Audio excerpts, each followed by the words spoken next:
They are saying Birdman is Diddy of the South. So you know what that means. Toni Braxton she needs help, y'all. Okay, let me tell y'all, all money ain't good money. They are saying she want to break silence behind the scenes. Toni Braxton want to break silence behind the scene, saying that Cash Money, honey, they do demonic rituals. And I believe it. Do y'all remember when Birdman kissed Lil Wayne when he was 14 years old in front of everybody? You know that had to be humiliating. You know that had to be a sacrifice for him to do that in front of all his peers. He was like, come here, kiss me in my mouth. And he did that on 106 in Park. And young Lil Wayne was what, 13, 14 years old. And Birdman was a big old man. You know what I'm saying? I don't know what they got going on, but they said Toni Braxton, she needed money. So she was willing to do anything. And guess what? Now her and Birdman, I don't know what they got going on, but honey, they said she really want out. But she don't know how to do it. So she's breaking her silence behind the scenes. Y'all got to look at this stuff. Make sure you guys like, share, subscribe here. Okay? Jessica High Topics. Check this out. I couldn't believe what I was hearing, y'all. Check it out. Listen, I have a question. Who put out that horrible, terrible, bad rumor that y'all broke up? Who did that? Your sister. Toni Braxton. Right. I don't believe they got married. I think that's a lie. The reason why I think it's a lie because Stella not gonna do nothing without Slim being there or Slim knowing something about it. Toni Braxton definitely broke her silence on all those Birdman and Cash Money rumors have been the talk of the town. Birdman's Cash Money empire was built on death rituals, and now we know that Birdman himself is poisoning himself with that same energy. And it's all thanks to Toni. See, for years, people saw Toni and Birdman as the strangest kind of fairy tale. I mean, what's a woman like Toni doing with a gangsta like Birdman? But that love story was never simple. Behind the jewelry and jet talk sat a power that felt heavy. Toni didn't walk away because the spark died. She walked away because she'd seen what power does when it turns evil. Their secret marriage wasn't a rumor. It was real enough to send paperwork flying and denials spilling across the internet. 2 weeks after tying the knot, everything collapsed. Toni jumped online, called it all cap, and tried to erase every trace of the union. That wasn't panic. It was cutting ties. Now, we've all heard those rumors about what's going on inside Cash Money. Stories about weird meetings and odd decisions being made behind closed doors is what artists like Juvenile have been preaching about for years. You know what was weird to me when I got the Cash Money? It was the weirdest thing. I know they had all these artists on the label. Right. So I get to the label, and then all of a sudden, they let all the artists go, all the other artists go. Toni came face to face with that side of Birdman's life and recognized what she was up against. She had fought too many real battles like lupus, heart surgery, and near-death scares. But this was something else. Toni quickly distanced herself from Birdman's side, cleaned her social media, and shifted her focus back to performing and staying healthy. Meanwhile, Birdman's world went gray. Cameras caught him sleeping during a show and looking real bad, like he poisoned himself with lean or something similar. Some folks online started calling him the Black Joe Biden. You see, ever since that Hot Boys reunion tour, all kinds of clips hit social media. Birdman standing under the lights, eyes half closed, drifting off mid-sentence, the crowd whispering. Some people said he was having seizures. Others swore it looked like a relapse. The videos went viral so fast it felt like deja vu. The stunner man looking like his battery finally ran out, but the people closest to him tried to kill the noise quick. BG jumped on camera laughing, saying Birdman wasn't high, just struggling to read the teleprompter. Man, that boy all business, he told the interviewer, brushing it off like it was nothing. That's the story that the boys close to Birdman keep repeating. No health crisis, no relapse, just fatigue and bad angles. And maybe that's true, but maybe it's the devil coming for what's his. It's hard to shake the image of Birdman nodding under the spotlight while the music keeps playing. It hits different when you remember how many people tied to that empire have already fallen. Artists who lost their spark, careers that faded, voices that never came back after the noise. So, let's call it as it is now. Toni didn't just leave a man. She escaped a system that was starting to eat itself alive. Birdman's name been tied to the word ritual for years. But when people talk about cash money rituals, they're not picturing candles and pentagrams. The real rituals inside that empire were built on power, loyalty, and control. From the outside, Cash Money looked like a label, but on the inside, it moved like a secret society. Every new artist had to prove obedience before they earned the logo on their chain. I mean, it all looks kinda weird when you think about it. The kiss on the lips, the daddy nickname, the matching tattoos. They weren't random stunts, they were pledges. You didn't just sign a contract. Once you were in, you played by the rules every day. Birdman made routine feel like a show, lining up cars, counting stacks on camera, tossing chains around like trophies. But none of that stuff was free. Every gift carried a message. This came from me. Remember where you stand. It was loyalty theater, and everyone had a role. Keeping your mouth shut was part of it too. Folks who pushed back, like UNLV or Kilo G, just drifted out of the conversation. In fact, some say Kilo was taken out by Cash Money for speaking up. It wasn't until Wayne pushed back that the cracks in the whole family image of Cash Money started to show. The act wasn't magic anymore. It was just control. Online, people hype up Cash Money rituals like some secret occult stuff. But the truth is way simpler and colder. Birdman had his own way of keeping his empire loyal. The real sacrifices were independence, freedom, and identity. Birdman repeated the moves so many times that it became belief, even if it was fake. That's basically the world that Toni stepped into. She saw the way everyone froze when Birdman walked in. For her, it didn't feel like love. It felt like a warning. Around him, worship was the rule, and Toni wasn't built for that. She fought too hard for her peace and sanity to let anyone take control. So she broke the routine the only way you can, by walking away. And just like that, the whole vibe Birdman had started crumbling. The short-lived marriage between Toni and Birdman was only the first chapter in Birdman's downfall. Even though Toni and Birdman went public already in 2016, it wasn't until last year that they secretly tied the knot. But the honeymoon was over before it even started. 2 days after the ceremony, Toni filed for divorce, calling it an irretrievably broken union. She later withdrew the petition in January 2025, but their social media purge in mid-2025 made it clear. The split was real. And then Birdman went online. He started calling Toni out, accusing her of cashing in, labeling her a gold digger, and claiming she pawned her engagement ring while pushing for $160 million payout. Once that hit gossip blogs and reaction live streams, it was like lighting a match in a powder keg. The culture war style loyalty split was on. When it came to who gained and who lost, outside hip-hop Birdman's reputation took a hit.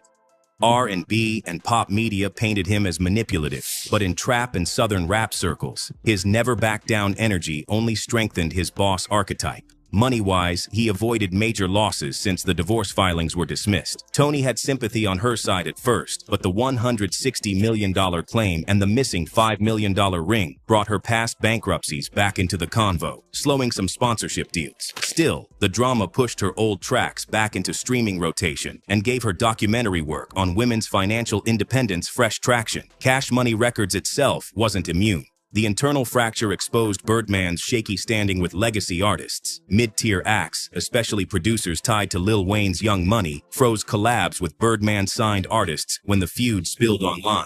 But Birdman turned the chaos into marketing for rich gang releases, turning tabloid clicks into streams. When the smoke cleared, though, Birdman kept control of Cash Money, but his cultural goodwill was gone. Toni walked away with public empathy and renewed attention, even if skeptics questioned her motives. The old Cash Money alliance was broken for good. Now, speaking of money, the financial rituals behind Cash Money Records have always been as infamous as the music itself. Jadakiss joked about it during his show for a reason. Talk about the guy that don't pay the producers to the last minute. Oh, let me stop. I love Birdman.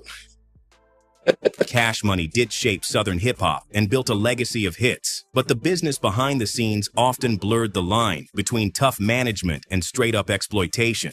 Behind the flexed cars, designer threads, and mansion photo shoots, there was a system designed to keep artists indebted and Birdman in control. For decades, multiple artists reported that their label advances were never fully delivered, or were structured as recoupable debts with almost no transparency. Tyga's $10 million lawsuit revealed that even his teenage contract came with a lawyer representing both him and the label, a conflict of interest that ensured every negotiation leaned toward cash money. Lil Wayne's 2017 battle with the label went even deeper. His suit accused Cash Money and Universal of playing behind his back to throw off his streaming and publishing profits, eventually forcing him to settle for less than what he's earned. Just like Suge Knight on the West Coast, Birdman would front flashy cash, cars, or jewelry as symbolic payments on the East. That way, he could keep his artists tied to the label long after the headlines faded. The contracts themselves were part of the ritual too. Cash Money's 1998 deal with Universal set a precedent, an 80-20 profit split in favor of the label, and a playbook Birdman applied inward to every artist. Masters were rarely owned by performers, and royalty statements were nearly impossible to get. I never allowed none of the labels to own nothing. I own everything. Universal. No, Universal never owned nothing. Early negotiators like Wendy Day never saw the money they were owed. Birdman's infamous line, "Sue me. When I have to pay you, you'll get paid," became legendary in industry circles. Later, Universal helped cover Cash Money's debts in exchange for more distribution control, turning unpaid artist profits into corporate leverage. The result was what insiders now call ghost royalties. Money that should have flowed to artists instead got rerouted to higher tiers, a hidden layer of power that most fans never saw. Loyalty got you Lambos, jewelry, and front row treatment, while disobedience meant late checks, frozen albums, or even quiet blacklisting. The public-facing flex, helicopters, mansion photo shoots, Stunna Island lifestyle kept the myth alive. By 2025, insiders described Cash Money as a medieval label model. Birdman and Slim ruled everything, and younger signees like Jacques pledged near lifelong allegiance despite little actual control. These weren't mystical rituals. They were habits built over decades that weaponized money to maintain power, proving that behind the bling, the system always served the top.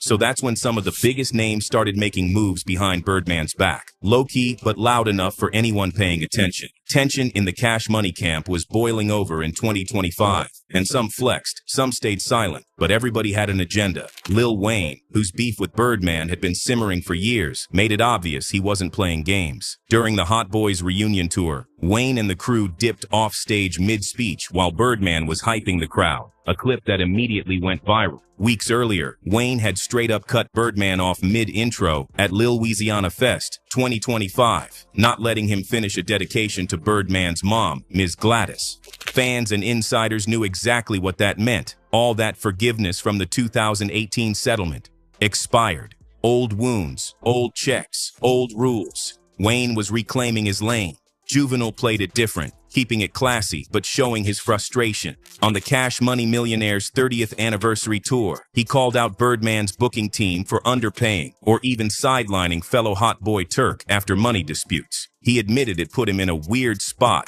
stuck between loyalty and doing right by his people. By summer, he started flipping the energy to new projects and letting the music speak instead of dragging drama. You could feel it.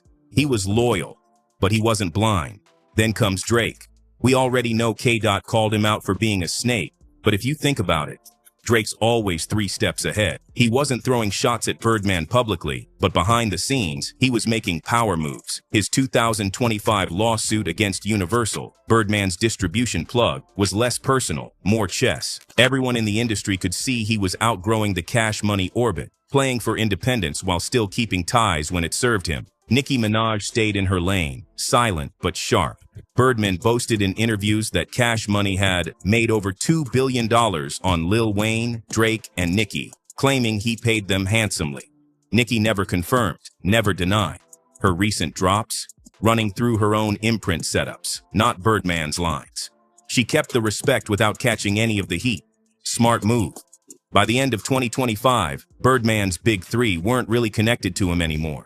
Wayne's onstage walk-offs, Juvenile's careful diplomacy, Drake's legal power plays, and Nicki's quiet strategy painted a full picture. Loyalty had its limits, and artists were finally taking control of their own narratives. Behind the cameras, whispers were flying. Lawsuits, exits, new alliances. The storm wasn't over, and anyone watching knew the next move could flip Cash Money's world upside down. By 2025, Cash Money studios and tours had become ground zero for chaos, drama, and straight-up combustible energy. The label's behind-the-scenes tension wasn't staying behind closed doors. It spilled onto social media, leaked clips, and live events, and fans were eating it up. Hip-hop heads thrive on this kind of drama, and Cash Money delivered every single time. In the studio, control and clashes ruled the day. Birdman kept tight reins on timelines, features, and even which tracks saw the light of day. If artists weren't in line, entire albums could get shelved overnight. Lil Wayne and Birdman had on-mic blow-ups during group sessions, with leaks showing heated arguments over song selection, royalties, and creative direction.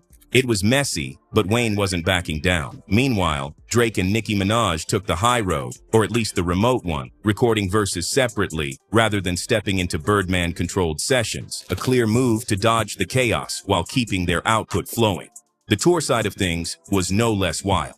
The 2025 Cash Money Millionaires' 30th anniversary tour was a roller coaster of canceled shows, last-minute lineup shuffles, and missed performances. At least one major concert got scrapped at the very last minute due to scheduling conflicts, sparking rumors about internal feuds and failing logistics. Fans saw it as another sign of Birdman's heavy-handed approach and how loyalty came with strings attached.